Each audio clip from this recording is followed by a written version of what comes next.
नमस्कार, मी श्याम उगले. आपण पाहतात फ्री मीडिया. भुजबळांसाठी राष्ट्रवादीकडे काय प्लॅन या विषयावर आज आपण चर्चा करणार आहोत. ओबीसीचे ज्येष्ठ नेते छगन भुजबळ यांना नवीन मंत्रिमंडळामध्ये स्थान न देण्यात आल्यामुळे गेल्या 15 दिवसांपासून त्यावर वेगवेगळे वाद, प्रवाद आणि मतप्रवाह सुरू आहेत. भुजबळ यांनी पक्षाविरोधात भूमिका घेतली आणि आपल्यावर अन्याय का केला याचा जाब विचारला. मात्र त्यांना पक्षाकडून योग्य तो प्रतिसाद मिळत नसल्यामुळे अखेर त्यांनी मुख्यमंत्री देवेंद्र फडणवीस यांची भेट घेतली. फडणवीस यांची भेट घेतल्यानंतर अजित पवार म्हणजे राष्ट्रवादी काँग्रेसचे अध्यक्ष आणि उपमुख्यमंत्री यांचे शब्द बदलले. त्यांनी तातडीने हा आमचा पक्षांतर्गत विषय असल्याचं सांगितलं.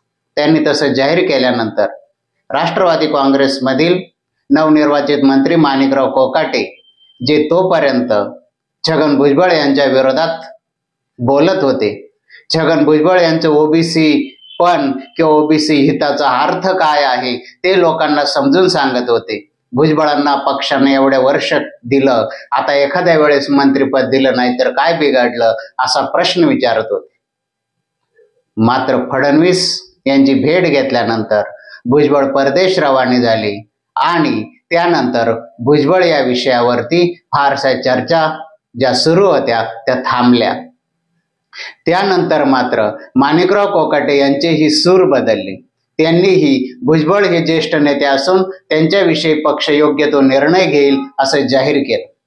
त्यानंतर नाशिकचे दुसरे मंत्री नरहरी झिरवाळ यांनीही भुजबळ नाराज असताना त्यांनी भुजबळांच्या घेतलेल्या 2 भेटींविषयी माहिती दिली. ते एवढ्यावरच थांबले नाही, तर भुजबळ हे ज्येष्ठ नेते आहेत आणि त्यांना असं बाहेर ठेवणं पक्षाला परवडणार नाही. याचाच अर्थ असा होत आहे की पडद्यामागे राष्ट्रवादी काँग्रेसने भुजबळ यांचं पुनर्वसन करण्याचा निर्णय घेतला आहे. आता राज्याचं मंत्रिमंडळ स्थापन झालेलं आहे. अशा परिस्थितीमध्ये राष्ट्रवादी काँग्रेस भुजबळ यांचं पुनर्वसन नेमकं कसं करणार हा खरा चर्चेचा प्रश्न आहे. आणि भुजबळांचं पुनर्वसन कसं होऊ शकतं, म्हणजे भुजबळांच्या पुनर्वसनाचा राष्ट्रवादी काँग्रेसकडे काय प्लॅन आहे याविषयी आपण चर्चा करणार आहोत. भुजबळ यांनी स्वतः जाहीर केल्याप्रमाणे आणि नरहरी झिरवाळ यांनी म्हटल्याप्रमाणे भुजबळ यांना पक्षाने राज्यसभेवर जाण्याची विनंती केली होती. मात्र यापूर्वी त्यांनी लोकसभा निवडणूक लढवण्याचे त्यांना सांगून पुन्हा थांबवण्यात आलं.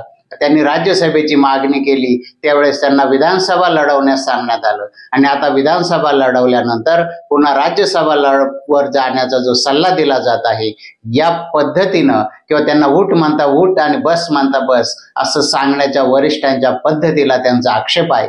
त्यामुळे भुजबळ राज्यसभेवर जातील का हा खरा प्रश्न आहे. मात्र आपण काही स्टेटमेंट किंवा स्वतः भुजबळांचे जर आपण काही वक्तव्य बघितले तर त्यांची सुद्धा इच्छा राज्यसभेवर जाण्याची आहे.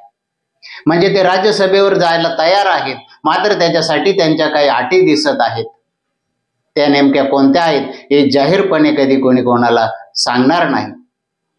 मग त्यानुसार भुजबळ जर राज्यसभेवर गेले तर त्यांना केंद्रात मंत्रिपद मिळणार का हा पुढचा प्रश्न आहे.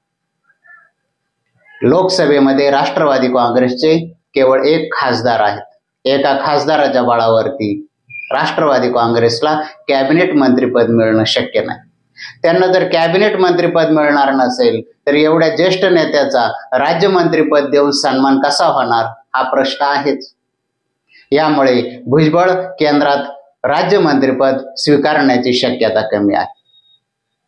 मग त्यांना मिळणार तरी काय किंवा त्यांच्यासाठी राष्ट्रवादीकडे प्लॅन आहे तरी काय. भुजबळ यांचे पुत्र पंकज भुजबळ यांना यापूर्वीच राष्ट्रवादी काँग्रेसने 12 राज्यपाल नियुक्त आमदारांच्या यादीमध्ये समाविष्ट करून आमदार पद दिलेलं आहे. त्यामुळे भुजबळांच्या एका वारसदाराचा म्हणजे पंकज भुजबळ यांचा प्रश्न निकाली निघालेला आहे. भुजबळांचे दुसरे म्हणजे त्यांचे पुतणे समीर भुजबळ यांच्या पुनर्वसनाचा प्रश्न आहे. समीर भुजबळ यांचं पुनर्वसन जर छगन भुजबळ हे राज्यसभेवर गेले तर त्यांच्या राजीनाम्यानं रिक्त झालेल्या जागेवरती समीर भुजबळ निवडणूक लढवू शकतात. त्यांनी निवडणूक लढवल्यानंतर ते विजयी झाल्यास त्यांना राज्याच्या मंत्रिमंडळात पुढच्या 2.5 वर्षांनी मंत्रिपदही मिळून दिलं जाऊ शकतं. म्हणजे भुजबळ यांच्या पुनर्वसनाचा प्लॅन करताना त्यांच्या पुतण्याला भविष्यामध्ये त्यांची कार्यक्षमता बघून मंत्रिपदही मिळू शकतं, मुलगा आमदार आहे आणि स्वतः छगन भुजबळ हे राष्ट्रवादी काँग्रेसकडून राज्यसभेवर खासदार असणार असा त्यांचा प्लॅन असू शकतो. परंतु हा प्लॅन झाला राष्ट्रवादी काँग्रेसकडे.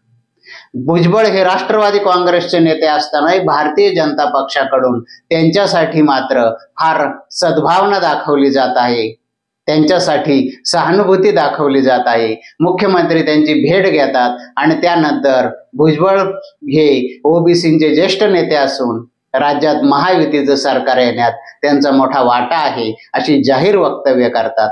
याचा अर्थ भारतीय जनता पक्षाकडे भुजबळ यांच्यासाठी एक स्वतंत्र प्लॅन असू शकतो. तो प्लॅन काय असावा याचा जर आपण विचार केला तर भारतीय जनता पक्ष केंद्रामध्ये ओबीसी आयोगाचं अध्यक्षपद भुजबळ यांना देऊ शकते. ओबीसी आरक्षण राज्यामध्ये 1990 नंतर लागू झालं. व्ही पी सिंग यांना त्याचं श्रेय दिलं गेलं किंवा त्यांचं ते श्रेय आहेच आहे. ओबीसींना त्यांच्यामुळे आरक्षण मिळालं. मात्र ओबीसींच्या आरक्षणाला घटनात्मक दर्जा हा नरेंद्र मोदी यांनी दिलेला आहे.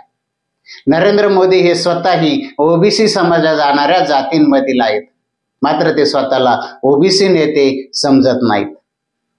मग नरेंद्र मोदी सरकार किंवा भारतीय जनता पक्षाने ओबीसींसाठी एवढं मोठं काम केलेलं असताना भाजपच्या हिंदुत्वाच्या विचारधारेमुळे त्यांना आम्ही ओबीसींसाठी केवळ असं काम केलं आहे असा प्रचार करता येत नाही किंवा ते सांगता येत नाही.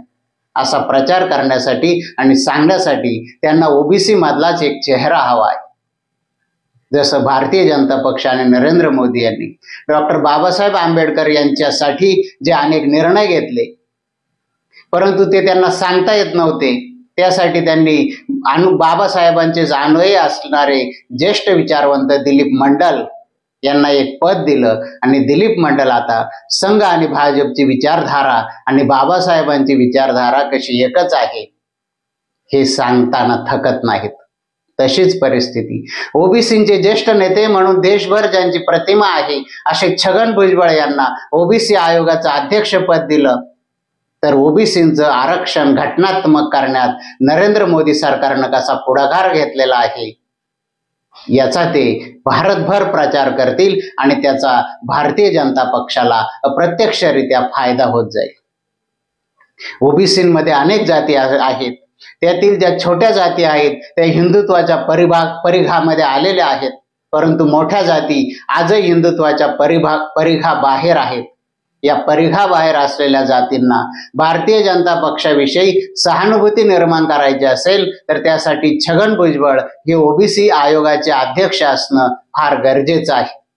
कदाचित भारतीय जनता पक्षाचा तसा प्लॅन असू शकतो. यासाठीच भाजपला भुजबळ हे राज्यात नाही तर केंद्रात हवे आहेत आणि भाजपचं हे इप्सित साध्य झाल्यानंतर भुजबळ यांचंही राजकीय पुनर्वसन होईल.